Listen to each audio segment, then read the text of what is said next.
People everywhere are starting to listen to him. He's going on French, British, Italian, Japanese television. This is the Wide World of Weingarten.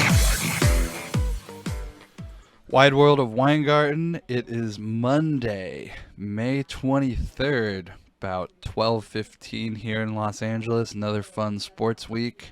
If you are watching this video on YouTube and you can see my shelves behind me, you might notice that they are now even. It didn't occur to me until this weekend for some reason that the bookshelf to my right, this one over here with the empty shelf right now, I put it in upside down. If you go back and look at any of the other videos, you'll notice that the right there, sorry, I'm trying to point at it. The shelf length is not even in previous episodes. So this weekend I was betting on stuff on Saturday, and I finally noticed that the bookshelf was upside down, and I immediately, upon noticing it, had to basically stop everything I was doing, take everything off the shelves, pull the shelf out, flip it upside down to the correct side, and reorganize everything. Because as soon as I realized that it was uneven, I mean, I'd always known it was uneven, but as soon as I realized I was doing it upside down, I had to basically stop everything I was doing, because it would drive me crazy otherwise. So I fixed that. Hopefully I'll get these shelves cleaned up by the end of the week or something. I don't know. Anyway, on to sports news, which is what you're listening to this for, not my bookshelves. On to the sports news. Justin Thomas won the PGA Championship this weekend, coming from 7 shots off the lead on Sunday. Ties for the largest 54-hole comeback to win the PGA Championship. Very impressive stuff from him. He's now the 6th player since World War II, with 15 PGA Tour wins, including 2 majors before turning 30, joining a group including Nicklaus, Tiger Woods, Rory, Tom Watson, and Johnny Miller. So congratulations to Justin Thomas, one of the best in the game. At the start of Sunday, the win probabilities, according to Data Golf, Mito Praya led the way with 51%, Will Zalatoris, eventual loser in a playoff, 14.6%, and Justin Thomas, the winner, started off with a 1.2% chance of winning. Alex Checa, who I talked about last week, did me no favors, did not make the cut. Fortunately, I was one of those people who was live betting Justin Thomas on Sunday, so ended up with a small winner out of that. Nothing to really brag about, but did save me from myself. I had some losses piling up from other live bets on Mito Praya, Davis Riley, etc. Fortunately, I was able to basically wipe that away and then some. Will Zalatoris, unfortunate loser in a playoff there. He's now played 40 tour events in the last 2 seasons. He's made 33 cuts, 22 top 25s, 12 top 10 finishes, and he's won about $8 million.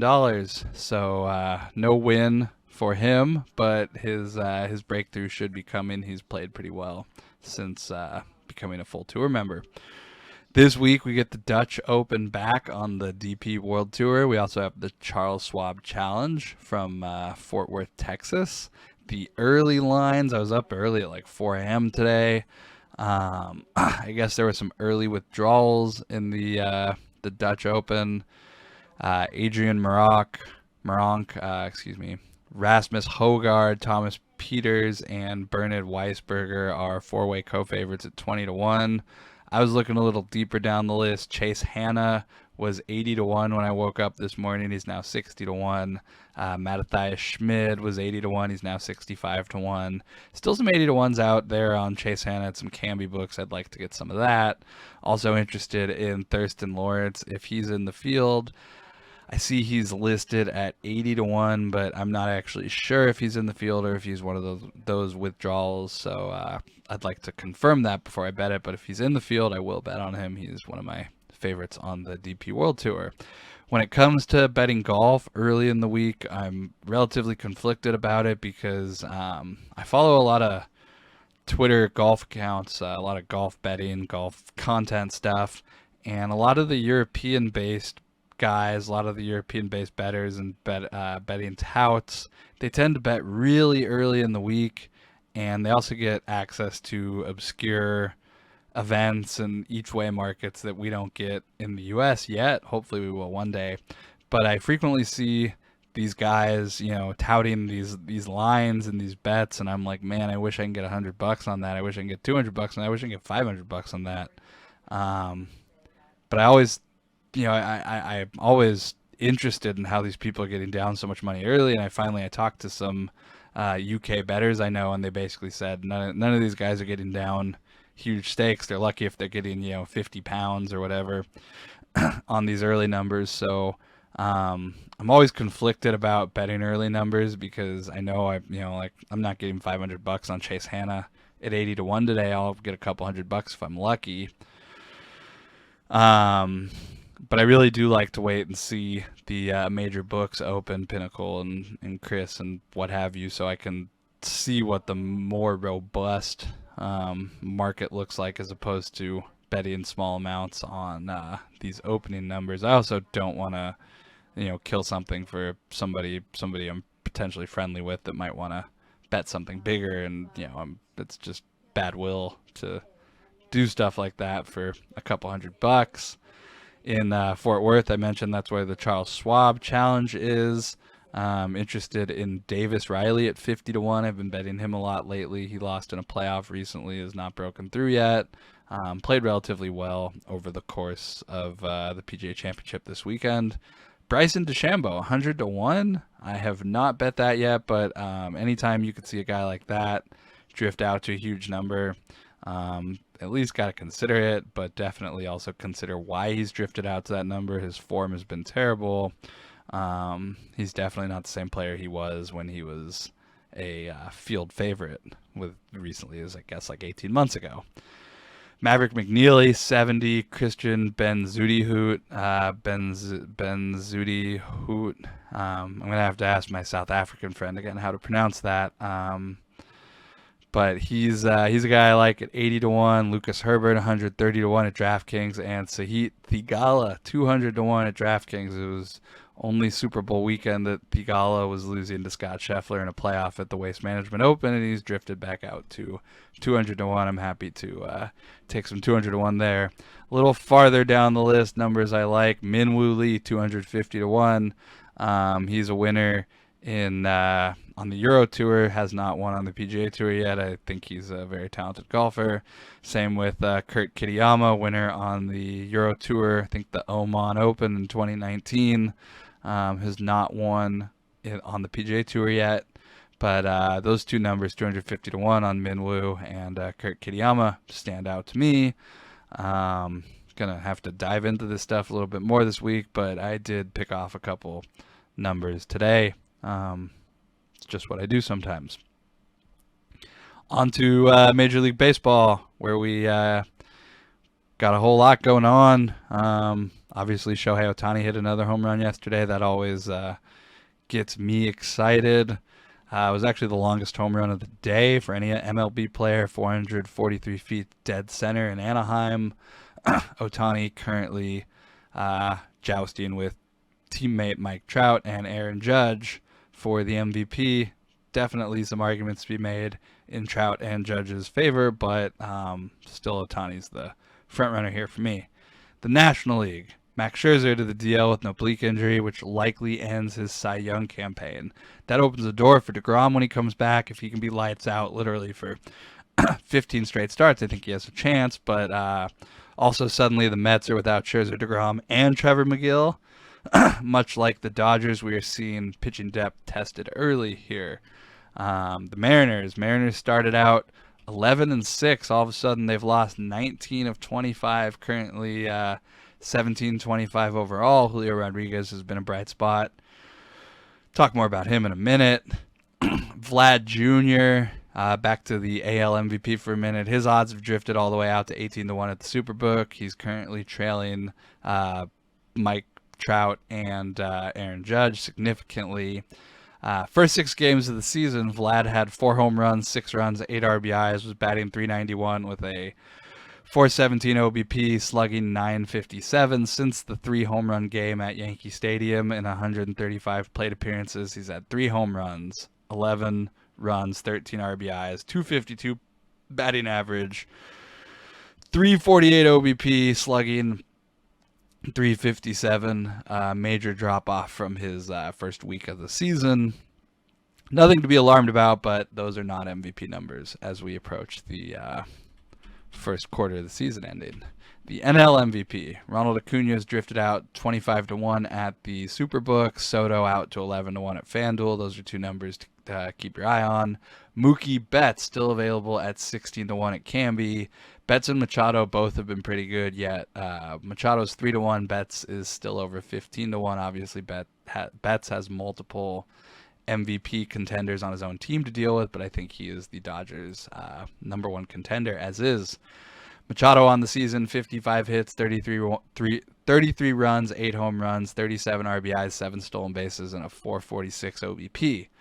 Mookie Betts, 42 hits, 40 runs, 10 home runs, 24 RBIs, 3 stolen bases, .362 OBP. Machado definitely deserves to be the favorite, especially after yesterday where he had 4 extra base hits, I think 3 doubles and a triple. But Mookie Betts is absolutely there in the picture. He is not far off. The pace does not deserve to be as high as 16-1. Speaking of comparisons, Julio Rodriguez for comparison to Mookie Betts, where Mookie Betts has 42 hits in 154 at-bats.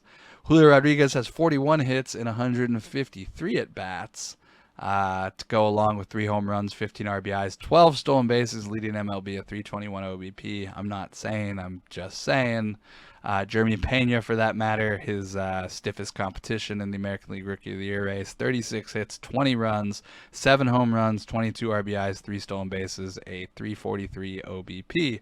Very respectable. I don't really give a shit about the RBIs, though. RBIs are not a major function of anything you do. It's a function of other guys getting on base ahead of you. Could argue about RBIs all day, but it's pointless.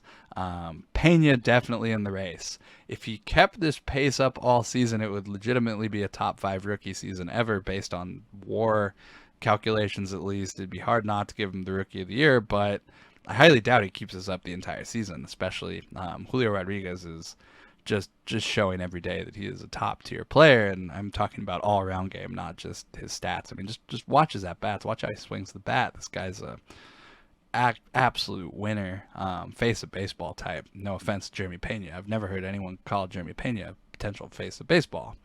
Then there's Grayson Rodriguez. He's still 70-1 at Camby. Hasn't been called up by Baltimore yet. Any day now, his promotion is imminent. The O's have straight up said they moved the fences back at Camden Yards to help their pitchers this year. I think I'd much rather have Grayson Rodriguez at 70-1 than George Kirby or Reed Detmers. Any of these other pitchers. Joe Ryan, I don't even want him at 10-1. Give me Grayson Rodriguez at 70. That number is available at Camby. I think if anyone's going to knock Julio Rodriguez out, it could be Jeremy Pena, but I think it's going to be Grayson Rodriguez if a pitcher is going to win. So Eno Saris talked about Grayson Rodriguez a bit last week. He mentioned that we've only got 1 start of StatCast data for Grayson Rodriguez at AAA, but minimum 80 pitches in that 1 start. He put up the best stuff plus in all of AAA data set. Blake Snell and Rosny Contreras, who I like also in the National League. He's on the Pirates, though, so we could probably disqualify him. Only those 2 guys are ahead of Grayson Rodriguez in terms of AAA StatCast data. So best pitcher coming up, pitching in a pitcher's park. I think I'd much rather have him at 70 than George Kirby or Reed Detmers or Joe Ryan or whoever, pitching-wise. I don't know how the NL MVP conversation became about the AL Rookie of the Year, but that's what happens sometimes. My original point is Mookie Betts' odds should be much lower for MVP. The NL Cy Young, I think the field is starting to open up a bit with the early injuries. Max Scherzer basically eliminated. Corbin Burns not necessarily eliminated, but he's already given up more home runs this year than he did all of last season. I think he is way overpriced as a favorite. I'm looking to selectively add some guys I think are pitching well and not getting all the notice they might deserve due to teammates or anything. Well, the hype's on Burns and the Carlos Rodons of the world. I think I'm happy with a Dodgers pitcher here. And obviously, you're probably thinking I'm going to talk about Walker Buehler, who's trading as high as 13-1 at BetMGM, as low as plus 450 at the Superbook. On the season, Buehler's pitched 46.2 innings, given up 45 hits, 15 earned runs, 39 strikeouts, 12 walks, 2.89 ERA, 1.22 WHIP. He's been the Dodgers' most consistent starter this year, last year. Great pitcher. I was slightly interested in that 13-1 at BetMGM, but I passed on it, actually. The Dodger pitcher that I am going to bet money on this week, and I don't know if this is a surprise to anybody. It might be. You might not even know who it is. It's Tony Gonsolin, 100-1. He's pitched 39 innings, given up 22 hits, only 7 earned runs, 27 strikeouts, 16 walks, a little high. 1.62 ERA, a 0.97 WHIP. Can't argue with any of those numbers. He throws hard. He throws almost as hard as Jacob deGrom. He just does not get the same doesn't get the same PR as some of these other starters. So I'm happy to add him at 100-1. I don't know if he's a legitimate contender, but fun bet right there. Sandy Alcantara also worth a look. I think he slightly gets overlooked right now with Pablo Lopez getting a lot of the early hype, but Alcantara has been and is a real ace. He throws 100 miles an hour, one of my favorite pitchers to watch. One of the first players I ever talked about, one of the first times, if not the first time I was on VSiN. Fun fact, Sandy Alcantara was still a prospect on the Cardinals at that point, I believe. That was many moons ago. Alcantara is one of only 8 qualified MLB pitchers with an opponent batting average under 200. Pablo Lopez, he's thrown 46 innings, given up 31 hits, 8 earned runs, a 48-11 K to walk rate, with a 1.57 ERA and a 0.91 WHIP. Alcantara, for comparison, has thrown 59.2 innings. That's almost 2 full starts more. 42 hits, 14 earned runs, a 49-22 K to walk rate, so 1 more strikeout with 11 more walks, a 2.11 earned run average, which really isn't that bad at all, and a 1.07 WHIP. Also, nothing to shake a stick at. That's some very good numbers. He's as high as 30-1, 25-1. I'm gonna bet some of that because can't help myself. I guess I just got to add more guys. Still 75% of the season left. Stack of tickets gets bigger. Gonna take a quick break and then I'll be back. Got some more Rookie of the Year stuff to update. Quick little talk about some baseball cards I'm looking at and a couple picks for today. So stay tuned. I will be back in, I don't know, less than a minute. Probably got an ad or two to listen to. So stay tuned. Welcome back. Second half of the show. Rookie of the Year, minor league updates. Nolan Gorman got called up by the Cardinals this weekend. Started off with a couple hits in a couple games. I think he's a much better MVP candidate. Not MVP, Rookie of the Year candidate than Juan Yepez, his teammate, who's also coming up doing some good things. Cardinals all around a good team, putting up good numbers. I just think Gorman much better pedigree than Yepez, who's 24-year-old. One-tool first baseman. Gorman is gonna always be a high strikeout guy, but he's definitely a rookie to keep an eye on.